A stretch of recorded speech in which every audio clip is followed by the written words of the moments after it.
Luis Arias Minaya, bienvenido. Gracias por acompañarnos. Gracias por la invitación, Carlos.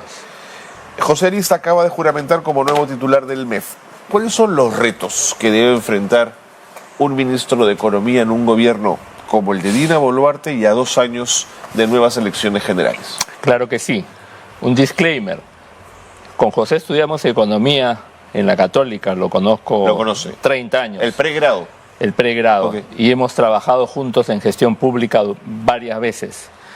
Dicho eso, sus retos son enormes, ¿no? Yo, por supuesto, como amigo de él, le deseo la mejor de las suertes. Pero tiene enfrente de sí, en su gestión, retos y obstáculos importantes. El primero de ellos es que este es un poder ejecutivo débil, muy débil, que nace de un acuerdo político con fuerzas importantes del Congreso, el fujimorismo, para empezar, en donde el acuerdo es, tú te quedas hasta el 2026, pero nosotros gobernamos. O sea, es por eso que este Congreso ha permitido muchas cosas, ¿no? Para empezar, designa a los miembros del Tribunal Constitucional y esos miembros del Tribunal Constitucional le permiten al Congreso violar la Constitución, es decir, poder gastar, sin duda, crear gasto cuando la Constitución dice claramente que no se puede. Ese Tribunal Constitucional concede amnistías tributarias a empresas grandes en litigio, lo que le impide a la SUNAT cobrar deudas importantes que inclusive ya estaban cerradas por la Corte Suprema. Hay un caso público, el caso de Telefónica, en donde ya la Corte Suprema había fallado a favor de la SUNAT y hasta este momento no puede cobrar, porque ese fallo le permite a Telefónica alargar el litigio.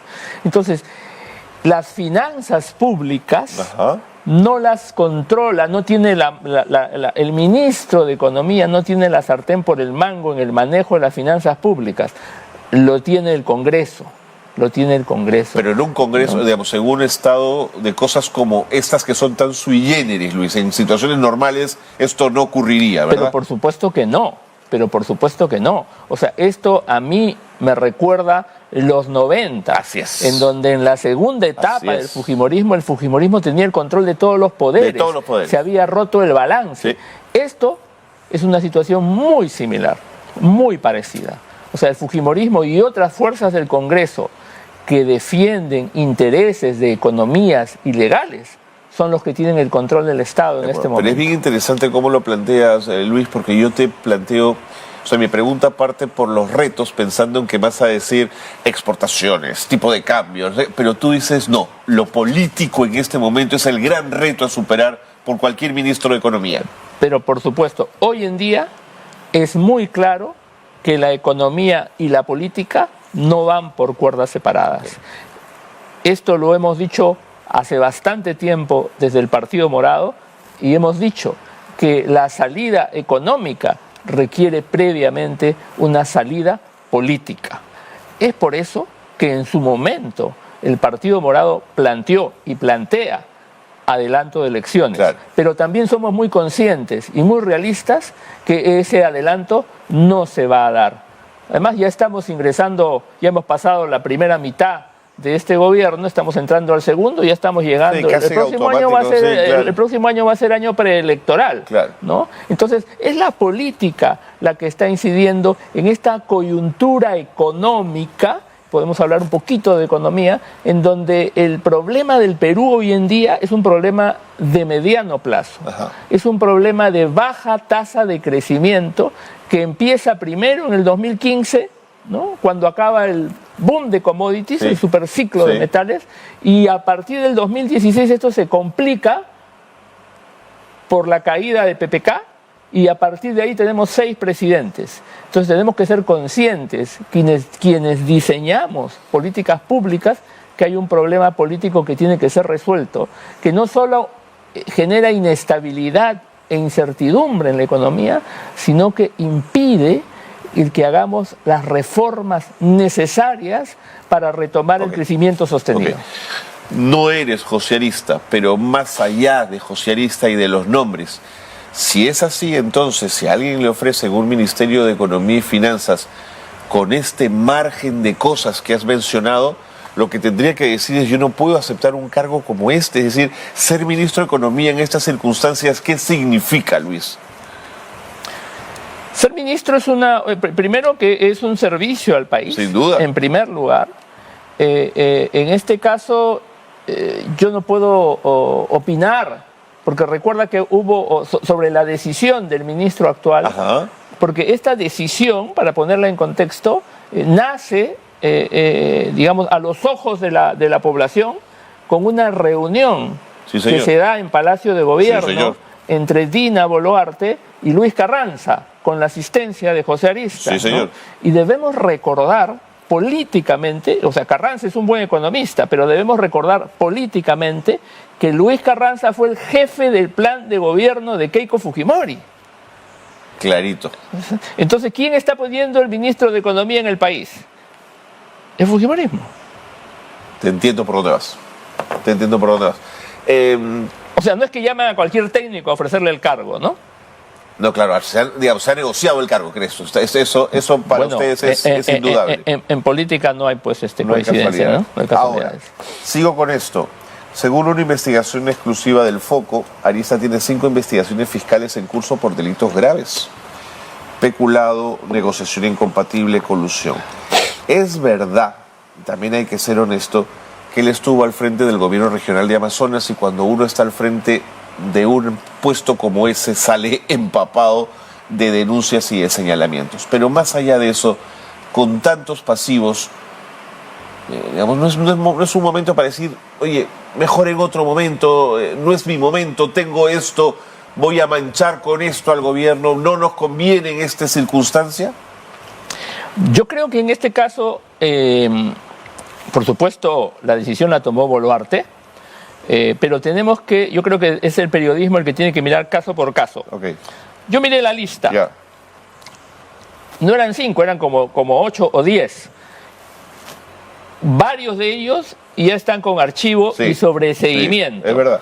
He dado una mirada Y en rápida, algunos ¿no él es es cierto? el querellante, Sí, claro, no el querellado. Claro. Sí. Entonces, y en otro, recordemos, como tú has dicho, es que él ha sido presidente de un gobierno Así es, regional, así es. ¿no es cierto? Él no es solo un técnico, él es un político. Así es, ¿no? por eso lo y ponía cuando como tú eres sobre- presidente, bueno, por ahí si miras un par, el denunciado es el presidente regional. Sí. Pero probablemente es porque el gerente de tal área del gobierno Tal regional cual. contrató a alguien no cumpliendo los requisitos. Entonces yo diría, en este caso, y habiendo hecho el disclaimer, de que hay que mirar Cada caso, caso en por particular. caso. Porque cuando dice uno peculado, uno piensa que es el presidente el que se robó el dinero. Ok. Y no es así. Planteo mi pregunta inicial de otra manera. ¿Qué bombas de tiempo ha dejado Contreras que crees que hay que desactivar pronto en economía, Luis? Bueno, varias, ¿no? Varias. La primera de ellas es que con el ministro anterior caímos en una recesión. Sin duda. ¿no? Ayer estuve yo en un... Él lo ha negado, ¿no? ¿Ah? Él dice que no. Bueno, ayer estuvimos en un debate, no un debate, un encuentro, un desayuno en Capeco, Ajá. donde se reúnen mensualmente, y se hizo un análisis del Sí. tema de la recesión. Es un ¿no? buen espacio para conversar. Sí, que ha sí, generado Capeco, ¿no? muy interesante, ¿no? Quedó clara en esa conversación con distintas perspectivas que esta recesión es causada internamente, ¿no? O sea, que esta recesión no es como recesiones que han habido, Ok. ¿no es cierto? Y que las hemos tenido en donde es la economía mundial, El factor los externo, factores externos. claro, esto no. No, esta es una recesión netamente causada en el Entre Perú, nosotros ¿no es cierto? mismos, de acuerdo. Donde está la discrepancia Ajá. es que algunos decían que es el Banco Central que subió la tasa Ok, de interés, bueno. y yo discrepo totalmente con eso, ¿no? O sea, como he dicho al principio, aquí hay razones políticas, ¿no? Pues. Inestabilidad, Sí, pues. incertidumbre. Eso es. Cuando Dina asume y debió decir que era un gobierno de transición, no lo hizo, No lo dijo hizo. me quedo hasta el 26, Sí, tal ¿no cual. es cierto? Y entonces esta recesión es causada principalmente por una retracción de la inversión privada, Sin duda. por una retracción del consumo, ¿no? Y para que la inversión privada vuelva a crecer, es bien difícil que los empresarios, en un contexto como el actual, Claro. decidan grandes inversiones cuando saben que de aquí a 2 años hay una elección en donde no sabemos quién va a ser presidente Donde de la la República. incertidumbre es gigantesca, ¿No es así cierto? es. Es enorme. Y curados de susto, podríamos decir, por la elección anterior, en donde en esa polarización sale elegido, se dice el mal menor, pero ya no sabemos si era el mal menor o el mal peor. O sea, Castillo no solamente destruyó la institucionalidad, sino que generó una incertidumbre enorme. Entonces salir de eso es muy complicado. Entonces el principal problema que enfrenta el ministro de Economía actual es cómo generar expectativas en un escenario positivas, en un escenario muy complicado. Y además, y aquí viene la segunda bomba de tiempo, el ministro anterior nos deja una situación en donde no hemos dejado de cumplir la regla fiscal del déficit. Sí, señor. Por primera vez en 20 años. En 20 años. ¿No es cierto? Pero lo más grave de eso no es que hayamos incumplido por décimas la regla, sino que la tendencia que se muestra no es una tendencia a la disminución. Entonces el dilema que va a enfrentar el ministro es cómo hacer para reactivar vigorosamente, pero con la restricción presupuestal, es decir, no puede gastar más, ¿no? No puede gastar más. Luis, explica eso. En los 90, luego del desastre aprista de los años 80, el desastre económico, hay una suerte de regla no escrita que es no gastamos más de lo que tenemos, ¿no es cierto? Y en tal caso, si se buscaba en algún momento déficit, tenía que ser muy pequeñito y fácilmente tendría que ser cubierto al año siguiente.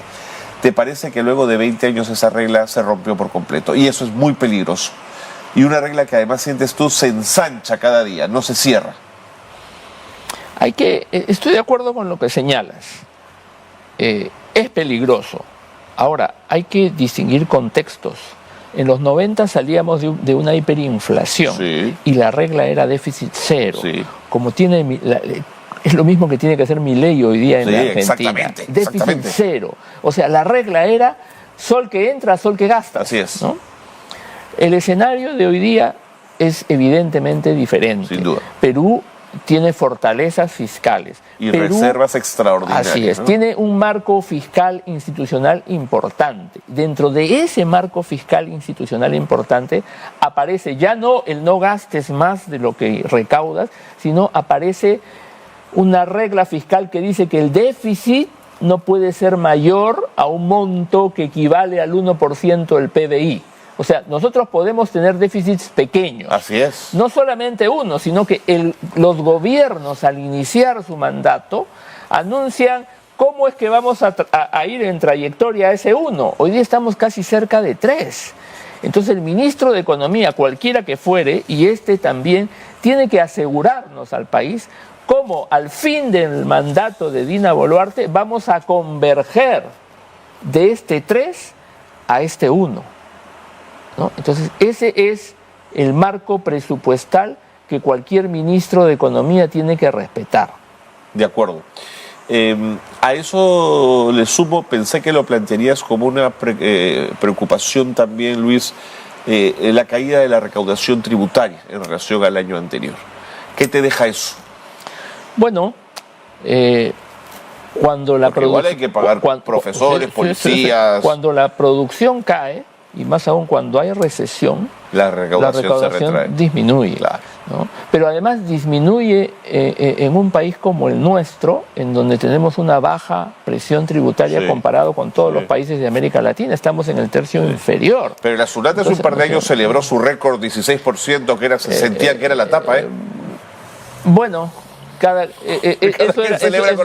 Eso era una situación absolutamente coyuntural. Tanto es así que este año, desde ese nivel elevado, la caída, es verdad, partiendo de un nivel mayor, ha sido más fuerte que la caída que tuvimos en la pandemia.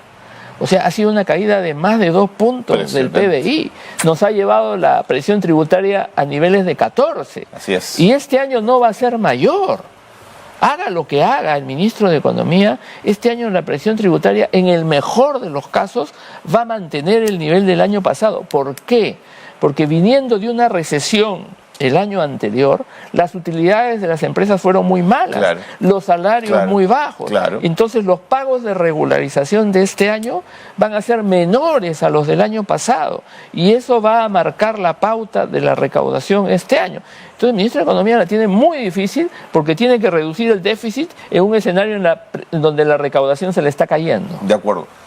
En democracias un poquito más avanzadas o más modernas que la nuestra, los partidos políticos tienen áreas de trabajo o comités que todo el tiempo están dispuestos a proponerle al país alternativas en la gestión.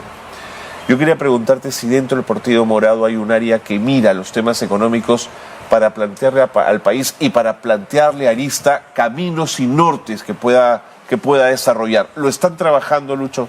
Claro que sí, claro que sí.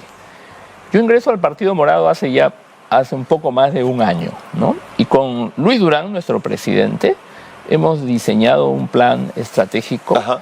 pero además el partido, que es un partido que funciona orgánicamente como pocos o ningún partido funciona en el país, tiene un comité político de 16 miembros. Un CEN, un comité ejecutivo no, tiene nacional. dos cosas. Tiene un comité político Ajá. y un comité ejecutivo nacional. Ok. Los comités políticos se reúnen todos los lunes. Interesante. Y el comité ejecutivo nacional se reúne todos los viernes, ¿no?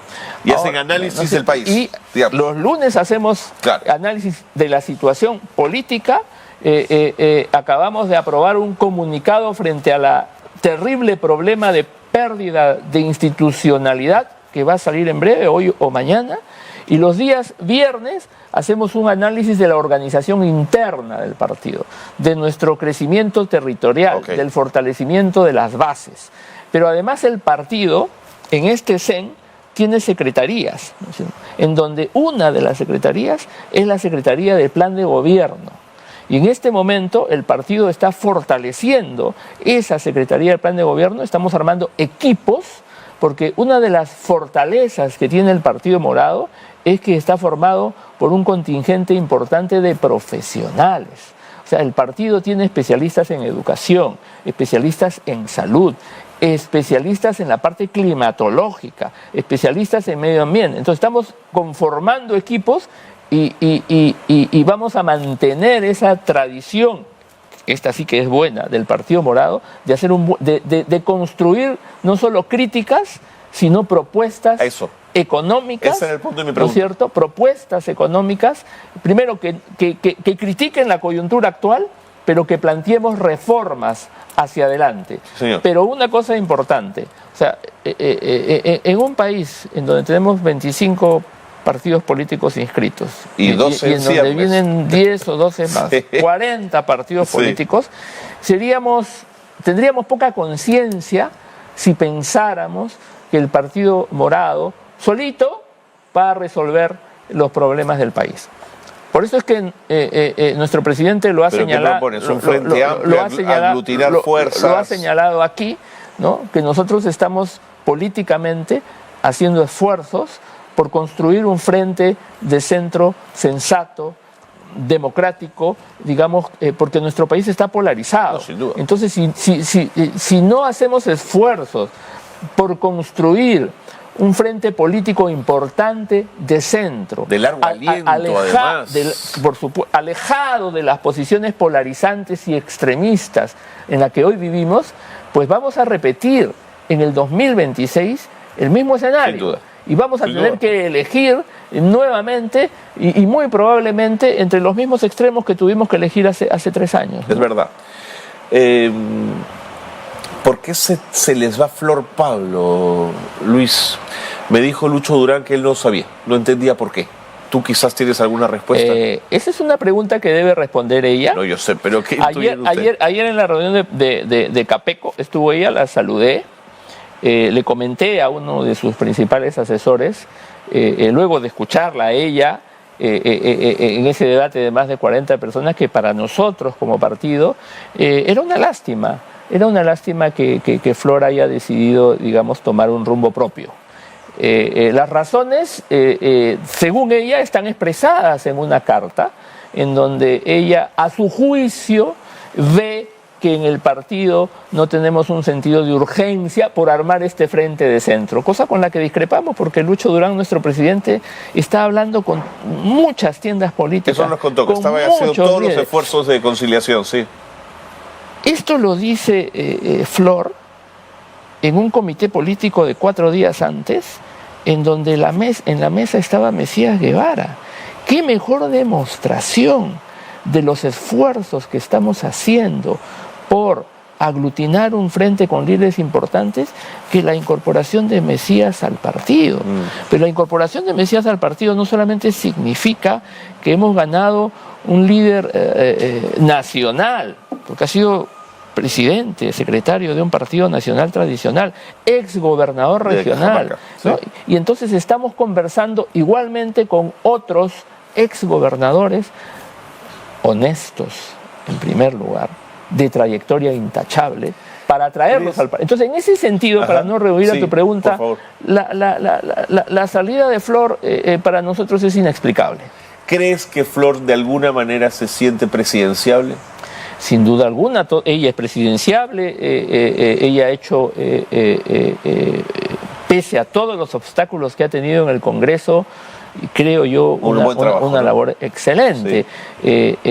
Entonces ella, con todo derecho, puede aspirar a una plancha presidencial. Lo estuvo en el Partido Morado, en la plancha con Guzmán. Sí, claro. Entonces ella puede aspirar, y en el partido no voy a decir ni siquiera tenía, tiene las puertas abiertas para competir de la manera más objetiva por una candidatura presidencial. Okay. Luis, ¿cómo nos enfrentamos o cómo fortalecemos una democracia que acaba de poner en evidencia que el Ministerio Público es una absoluta miasma, un caos, casi un mercado persa donde todo se compra y todo se vende? ¿Qué te ha dejado esa fotografía? Este tema lo hemos debatido a fondo el lunes y hemos hecho referencia al problema de la institucionalidad. Al Perú le faltan, o sea, Perú, que ha sido la estrella macroeconómica, así es. Todos los informes, todos los indicadores dicen que el problema del Perú es el problema de sus instituciones. Y a eso se le ha añadido ahora el problema de la inestabilidad política, ¿no? Ya somos como Bolivia hace décadas, cada año un presidente. Entonces, ese fortalecimiento de instituciones, para mirar positivamente, nos muestra, por ejemplo, un Banco Central con una meritocracia impresionante. Es un orgullo para el país el Banco Central. Una SBS que ha asegurado, pese a todas las crisis, un sistema financiero sólido. Una SUNAT que, pese a todas las críticas y pese a la baja presión tributaria que tenemos, es un activo para el país. Entonces, si nosotros como peruanos hemos sido capaces o somos capaces de tener estas instituciones basadas en una meritocracia y en un capital humano digno de cualquier país del primer mundo, nosotros debemos ser capaces de tener un ministerio público, un poder judicial y una policía nacional del país basada en la meritocracia. Pero para eso necesitamos líderes políticos que apoyen esas reformas. La SUNAT fue posible luego de una hiperinflación en donde el sistema tributario había colapsado. Y la recaudación había caído a 4% del PBI. En ese momento todas las fuerzas políticas del Congreso, de un Congreso democrático en 1991, al inicio del gobierno de Fujimori, apoyaron la creación y el fortalecimiento de la SUNAT. Yo espero que en el próximo Congreso que elijamos en el año 2026, elijamos fuerzas políticas y líderes políticos que sean conscientes de la necesidad de reconstruir, de refundar el Ministerio Público, de hacer una reforma del Poder Judicial y de reconstruir y refundar la Policía Nacional del Perú. Si no hacemos eso, no vamos a poder crecer sostenidamente. Y si no hacemos eso, la pobreza del país, que hoy ronda los niveles de la pandemia, o sea, seremos un país que perderemos el grado de inversión, en donde la pobreza y que mantengamos la pobreza a los actuales niveles es un caldo de cultivo muy peligroso para lo que puede ser las expectativas de crecimiento del país. Luis, muchísimas gracias por ese análisis que has hecho. Además, una debilidad institucional que nos ha saltado en la cara justo en nuestra época republicana, donde más periodos democráticos consecutivos habíamos obtenido, ¿no es cierto? O sea, nos habla de las debilidades que tenemos que seguir enfrentando y que tenemos que corregir. Gracias por haber estado con nosotros y buena suerte a los esfuerzos del Partido Morado, como a de todos los partidos que estén buscando organizarse y aglutinar fuerzas. Gracias, Carlos. En esos esfuerzos estamos y los vamos a mantener.